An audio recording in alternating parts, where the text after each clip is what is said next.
প্রিয় ছাত্রছাত্রীরা, আনফোল্ডিং ফিলোসফির আজকের এপিসোডে আমাদের আলোচনার বিষয় প্র্যাকটিক্যাল এথিক্স বা ব্যবহারিক নীতিবিদ্যার একটি গুরুত্বপূর্ণ বিষয়।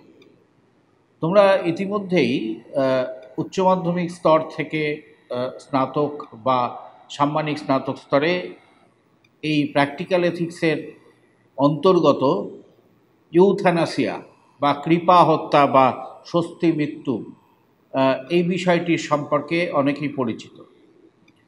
আজকে আমরা এই কৃপা হত্যা বা ইউথ্যানাসিয়ার যে দুটি ভাগ, অর্থাৎ সক্রিয় এবং নিষ্ক্রিয় কৃপা হত্যা, অর্থাৎ অ্যাক্টিভ অ্যান্ড প্যাসিভ ইউথ্যানাসিয়া, এই বিষয় নিয়েই আলোচনা করে আমরা এই দুটি বিষয়ের স্বরূপ এবং তাদের মধ্যে একটি তুলনামূলক আলোচনার মাধ্যমে তাদের মধ্যে সাদৃশ্য বৈসাদৃশ্য এগুলোকে বুঝবার চেষ্টা করব।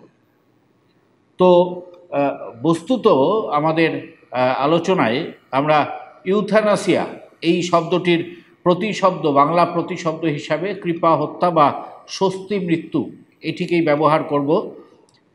কৃপা হত্যা হলো ইচ্ছাকৃতভাবে একজন ব্যক্তির জীবন শেষ করে দেওয়া, যা প্রায়শই ওই ব্যক্তির মারাত্মক অসুস্থতা বা তীব্র ব্যথার ক্ষেত্রে কষ্ট লাঘব করে থাকে। এটি একটি জটিল এবং নৈতিক দিক থেকে গুরুত্বপূর্ণ সমস্যা, যার বিভিন্ন আইনি এবং নৈতিক দৃষ্টিকোণ রয়েছে। কৃপা হত্যা হলো ব্যবহারিক নীতিবিদ্যার একটি অন্যতম গুরুত্বপূর্ণ বিষয়। পিটার সিঙ্গার তার প্র্যাকটিক্যাল এথিক্স গ্রন্থে কৃপা হত্যার প্রসঙ্গটি আলোচনা করতে গিয়ে একটি প্রশ্ন উত্থাপন করেছেন, যেটি খুবই প্রাসঙ্গিক একটি প্রশ্ন। সেই প্রশ্নটি হলো, রোগী নিজে নিজেই মরতে রাজি কিনা।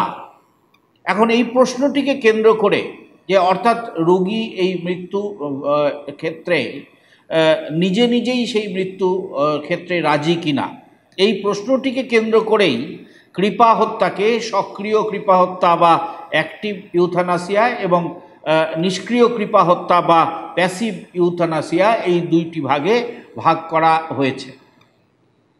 সক্রিয় কৃপা হত্যার ক্ষেত্রে রোগীর ইচ্ছা অনুযায়ী মৃত্যু ঘটানোর উদ্দেশ্যে সক্রিয়ভাবে কিছু কাজ করা হয়ে থাকে।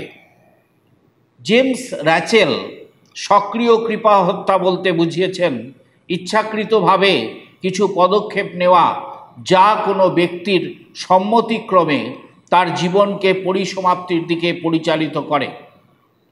এইসব ক্ষেত্রে কিছু ঔষধ বা ইনজেকশন রোগীর শরীরে প্রবেশ করানো হয়, যাতে রোগীর হৃৎপিণ্ডের গতি স্তব্ধ হয়ে রোগীর মৃত্যু ঘটে থাকে।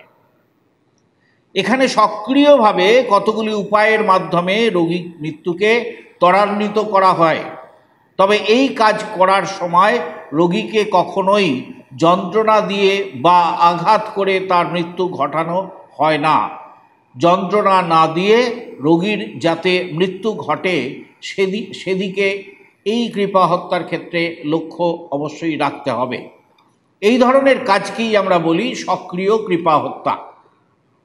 অন্যদিকে নিষ্ক্রিয় কৃপা হত্যা হলো সেই উপায় যেখানে বা যে পদ্ধতির মাধ্যমে রোগীকে বাঁচিয়ে রাখা হয়, সেগুলি যখন রোগীর কাছ থেকে তুলে নেওয়া হয়, অর্থাৎ রোগী কতগুলো আর্টিফিশিয়াল সাপোর্টে হয়তো রয়েছে বা কোনো বিশেষ ধরনের ব্যবস্থার দ্বারা সে তার জীবনে তখনও বেঁচে রয়েছে, সেগুলো তার কাছ থেকে উইথড্র করে নেওয়া এবং এর ফলে রোগীর মৃত্যু ত্বরান্বিত হয়। এক্ষেত্রে এই কৃপা হত্যাকে বলা হয় নিষ্ক্রিয় কৃপা হত্যা। এক্ষেত্রে রোগীর মৃত্যুর কারণ হলো নিষ্ক্রিয়তা, রোগীর থেকে চিকিৎসা সরিয়ে নেওয়া। চিকিৎসা বিজ্ঞানের দৃষ্টিতে একে বলে কর্মবর্জন বা অ্যাক্ট অফ ওমিশন। চিকিৎসা থেকে রোগীকে বঞ্চিত করার এই প্রচেষ্টাহীনতাও এক প্রকারের কিন্তু সক্রিয়তা। চিকিৎসা থেকে বঞ্চিত করে রোগীকে মরতে দেওয়াও এখানে এক ধরনের কর্ম, অর্থাৎ কোনো কাজ করাও এক্ষেত্রে এক ধরনের কর্ম। যেসব উপায় বা পদ্ধতি চালু রেখে দিলে রোগী বেঁচে থাকতো, সেগুলি চালু না রাখাটাও এক ধরনের কাজ হিসাবে এখানে বিবেচিত হয়। একে বলা হয় নেতিবাচক কাজ। নিষ্ক্রিয় কৃপা হত্যার ক্ষেত্রে এই রকম নেতিবাচক কাজ করা হয়ে থাকে। সক্রিয় কৃপা হত্যা এবং নিষ্ক্রিয় কৃপা হত্যার মধ্যে তুলনামূলক আলোচনার জন্য এদের মধ্যে সাদৃশ্য এবং বৈসাদৃশ্যের আলোচনা আমরা করতে পারি। সক্রিয় এবং নিষ্ক্রিয় কৃপা হত্যার মধ্যে সাদৃশ্য হল উভয় ক্ষেত্রেই মৃত ব্যক্তি হত্যাকারীর দায় বা কৃপা লাভ করে থাকে। উভয় প্রকার কৃপা হত্যায় হত্যাকারীর ভূমিকা হল রোগগ্রস্ত ব্যক্তিকে রোগ যন্ত্রণা থেকে সম্পূর্ণভাবে মুক্তি দেওয়া। উভয় প্রকার হত্যার ক্ষেত্রেই রোগীর কাছে তার নিজের এবং তার পারিপার্শ্বিক পরিবেশ অসহনীয় হয়ে ওঠে। সক্রিয় এবং নিষ্ক্রিয় কৃপা হত্যার মধ্যে বৈসাদৃশ্যও আমরা লক্ষ্য করি। সক্রিয় কৃপা হত্যা হলো এমন একটি ক্রিয়া যেখানে ইচ্ছাকৃতভাবে কোনো পদক্ষেপ নেওয়া হয়, আর নিষ্ক্রিয় কৃপা হত্যা হলো এই রকম ক্রিয়া থেকে বিরত থাকা, অর্থাৎ এক্ষেত্রে ইচ্ছাকৃতভাবে কোনো কাজ নেওয়া হয় না, অর্থাৎ রোগীর সম্মতির বিষয়টি এখানে থাকে না। সক্রিয় কৃপা হত্যার ক্ষেত্রে মৃত্যু ঘটানো হয়, এক্ষেত্রে একজন রোগীকে মরতে দেওয়া হয়, এক্ষেত্রে তাকে বাঁচানোর চেষ্টা করা হয় না। নিষ্ক্রিয় কৃপা হত্যার ক্ষেত্রে মৃত্যু ঘটে। সক্রিয় কৃপা হত্যার ক্ষেত্রে এমন একটি প্রক্রিয়ার সাহায্য নেওয়া হয় যার পরিণামে মৃত্যু ঘটে, আর নিষ্ক্রিয় কৃপা হত্যার অর্থ হলো কোনো রোগীর স্বাভাবিক ও অনিবার্য মৃত্যুতে হস্তক্ষেপ না করা। এই দৃষ্টিভঙ্গি থেকে সক্রিয় কৃপা হত্যাকে আমরা বলতে পারি কিলিং বা হত্যা, এবং নিষ্ক্রিয় কৃপা হত্যাকে আমরা বলতে পারি লেটিং ডাই বা মরতে দেওয়া। সক্রিয় এবং নিষ্ক্রিয় কৃপা হত্যার মধ্যে নৈতিক দিক থেকেও পার্থক্য রয়েছে বলে মনে করা হয়।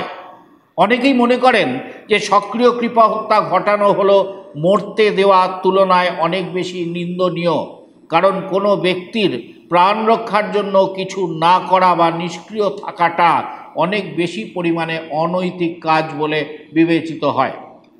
কিন্তু জেমস র্যাচেল মনে করেন যে নিষ্ক্রিয় কৃপা হত্যাকে কখনো সক্রিয় কৃপা হত্যার তুলনায় বেশি নীতিসম্মত বলে ভাবার কোনো কারণ নেই। উভয় ক্ষেত্রেই আমরা সমানভাবে দায়বদ্ধ।